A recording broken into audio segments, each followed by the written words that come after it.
सूरया तेजो वारिमतां यथा विनिमयो यत्र सर्गो वशा धाम्ना स्वेन सदा निरस्तकुहकं सत्यं परं धीमहि नारायणं नमस्कृत्य नरं चैव नरोत्तमं देवीं सरस्वतीं व्यासं ततो जयमुदीरयेत्। ദ്വാപരയുഗം ഇതിന്റെ അവസാന ഭാഗം ഭഗവാൻ കൃഷ്ണൻ ഭാരതഭൂമിയിൽ നിന്ന് കാലിനെ എപ്പോൾ പിൻവലിച്ചുവോ, സ്വധാമത്തിലേക്ക് മടങ്ങിപ്പോയോ, അപ്പോൾ കലിയുഗം ആരംഭിച്ചു. കലിയുഗം ആരംഭിച്ചു എന്ന് മനസ്സിലാക്കിയതായ ശൗനകാദി മഹർഷീശ്വരന്മാര് ഒരു മഹാസത്രം ആരംഭിച്ചു.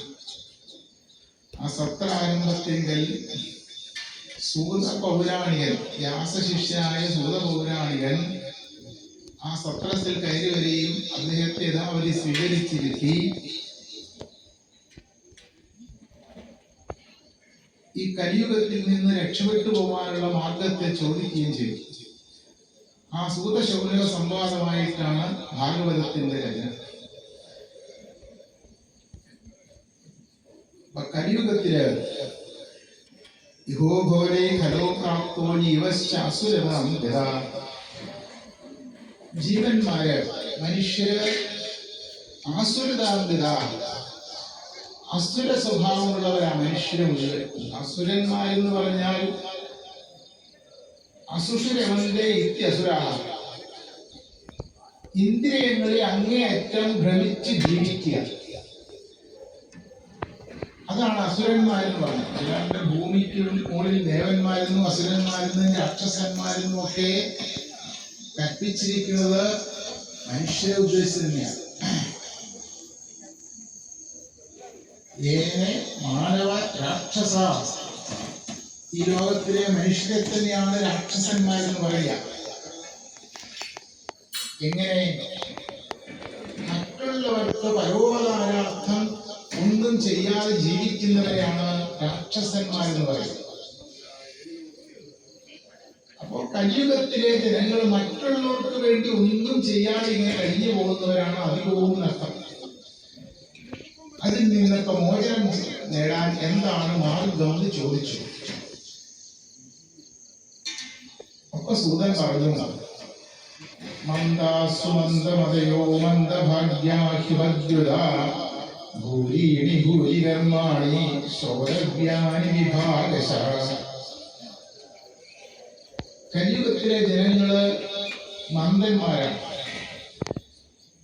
എന്താണ്? സത്യമെന്ത്, അസത്യമെന്ത്, ധർമ്മമെന്ത്, അധർമ്മമെന്ത്, ജ്ഞാനം എന്താണ്, അജ്ഞാനം എന്താണ്, നിത്യമെന്താണ്, അനിത്യമെന്താണെന്ന് വേർതിരിച്ചറിയാൻ കഴിവില്ലാത്തവരാണ്. ഇങ്ങനെ ജീവിച്ചു പോകുന്ന യഥായ ഗതികോ ലോക എന്ന ലോക പാരമാർത്ഥിക, പരമാർത്ഥം എന്താണെന്ന് അറിയാതെ ഇങ്ങനെ രാവിലെ എണീക്കുന്നു, സൂര്യനുദിക്കുന്നു, നമ്മൾ എന്തൊക്കെയോ കർമ്മങ്ങൾ അനുഷ്ഠിക്കുന്നു, രാത്രിയാവുന്നു, കിടന്നുറങ്ങുന്നു, പിറ്റേ ദിവസം രാവിലെ, ഇങ്ങനെ ഗതാനി ഗതികോ ലോക, ഇങ്ങനെ ജീവിച്ചു പോകുന്നു എല്ലാവരും. എന്നാൽ പരമാർത്ഥം എന്താണെന്ന് ആരും അറിയാൻ ശ്രമിക്കുന്നില്ല എന്നർത്ഥം. അതുകൊണ്ടാണ് മന്ദന്മാരാണ് എന്ന് പറയാൻ കാരണം. അതിൽ നിന്ന് മോചനം നേടാൻ എന്താണ് മാർഗം എന്ന് ചോദിച്ചപ്പോൾ അദ്ദേഹം പറയുകയാണ്, ഭാഗവതത്തെ ആശ്രയിക്കൂ. കലിയുഗത്തിൽ മറ്റ് യുഗങ്ങളിൽ അനുഷ്ഠിച്ചിരുന്ന യാഗങ്ങളെ കൊണ്ടോ പൂജാവിധികളെ കൊണ്ടോ തപസ് കൊണ്ടോ ഒന്നും നേടാൻ പറ്റാത്തതായ കാര്യങ്ങളെയൊക്കെ നമുക്ക് കലിയുഗത്തിൽ ഭാഗവതം കൊണ്ട് നേടിയെടുക്കാം. യാതൊരു ബുദ്ധിമുട്ടും ഇല്ലാണ്ട് നേടിയെടുക്കാം. പക്ഷെ ഭാഗവതത്തെ വേണ്ട വിധത്തിൽ ആശ്രയിച്ചാൽ അതിന് കലിയുഗത്തിൽ കൽപ്പിച്ചിരിക്കുന്ന ഏറ്റവും ശ്രേഷ്ഠമായ മാർഗം ഭാഗവതം. ഭാഗവതത്തെ മാഹാത്മ്യം പറയുന്ന 6 അധ്യായങ്ങളാണ് പറയുക. പത്മപുരാണത്തിലാണ് മാഹാത്മ്യം പറയുക. ഒരു ചെറിയ കഥാരൂപേണയാണ് മാഹാത്മ്യം പറഞ്ഞത്.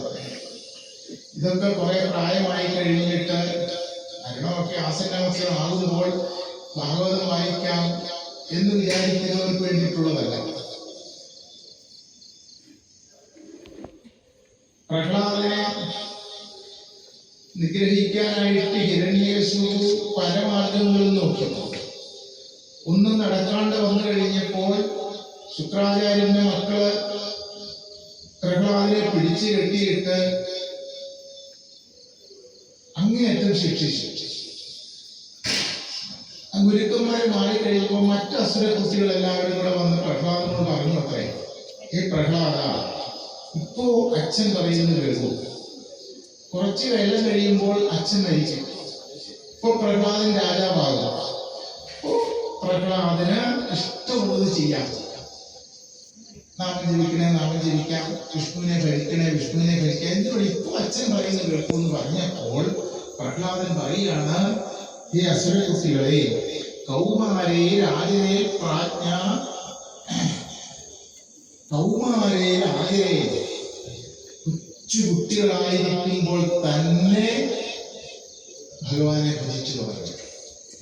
കുറച്ച് പ്രായമായി കഴിഞ്ഞിട്ട് ഇത് ചെയ്യാമെന്ന് വിചാരിച്ചാൽ പ്രായമാകുന്ന എന്താണ് ഉറപ്പ്? പ്രായമായി കുറച്ച് കഴിഞ്ഞാൽ നാമം ജപിക്കാൻ അന്ന് നാവിന് ശക്തി കിട്ടുന്ന എന്താണ് ഉറപ്പ്? അതുകൊണ്ട് കൊച്ചു കുട്ടികളായിരിക്കുമ്പോൾ തന്നെ ഭരിച്ചു വളർന്നു.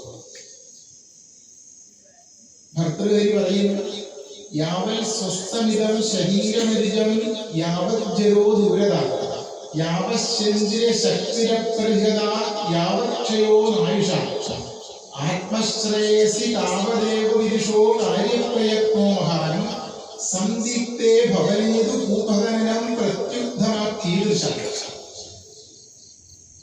യാവൽ സ്വസ്ഥമിതം, നമ്മുടെ ശരീരത്തിനൊക്കെ നല്ല സ്വസ്ഥമായിട്ടിരിക്കുന്ന സമയം, നല്ല ആരോഗ്യമുള്ള, ഈ കണ്ണിന് നന്നായിട്ട് കാണാൻ പറ്റും, ചെവിക്ക് നന്നായിട്ട് കേൾക്കാൻ പറ്റും, കൈക്ക് നല്ല ബലമുണ്ട്, കാലിന് നല്ല ആരോഗ്യമുണ്ട്, ഇങ്ങനെ ശരീരം വളരെ സ്വസ്ഥമായിട്ടിരിക്കുന്ന സമയത്ത് യാവൽ സ്വസ്ഥമിതം ശരീരമരിജം, ശരീരത്തിന് അസുഖങ്ങളൊന്നും ഇല്ലാതിരിക്കുന്ന സമയത്ത് യാവശ്ചന്ദ്ര ശക്തിയുടെ പ്രതികത, എന്തും നേടിയെടുക്കാൻ കഴിവുള്ള ആരോഗ്യമുള്ള സമയത്ത്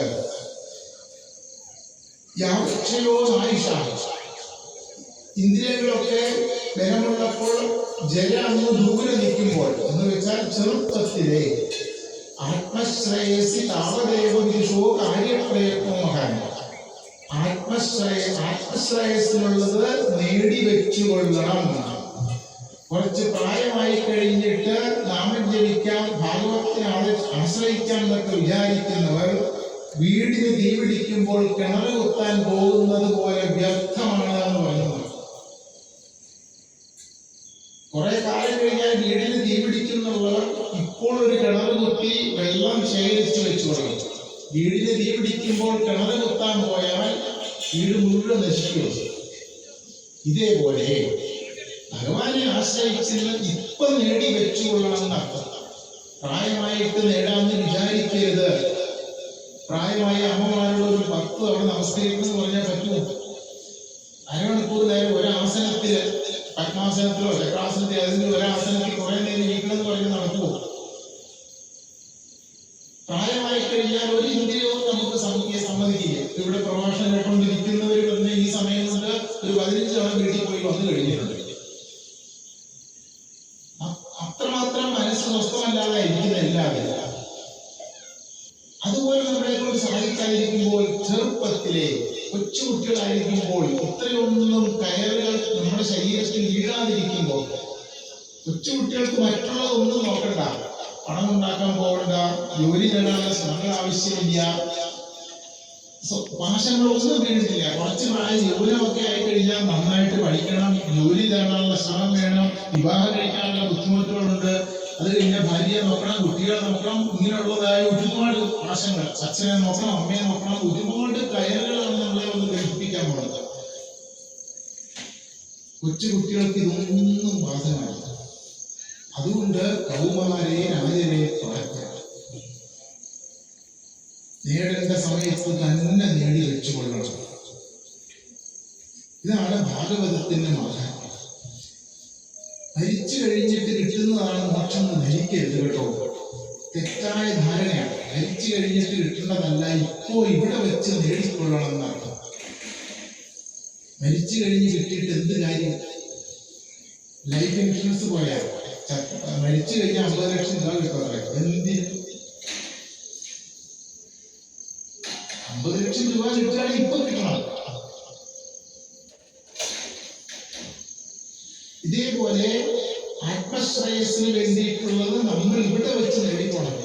മോക്ഷം എന്ന് പറഞ്ഞാൽ മോഹം ക്ഷേതി ഇതി മോക്ഷ എന്ന് പറയുന്നത്. മോഹം എന്ന് വെച്ചാൽ മുഖ്യത ഇതി മോഹം. തെറ്റായ ബോധം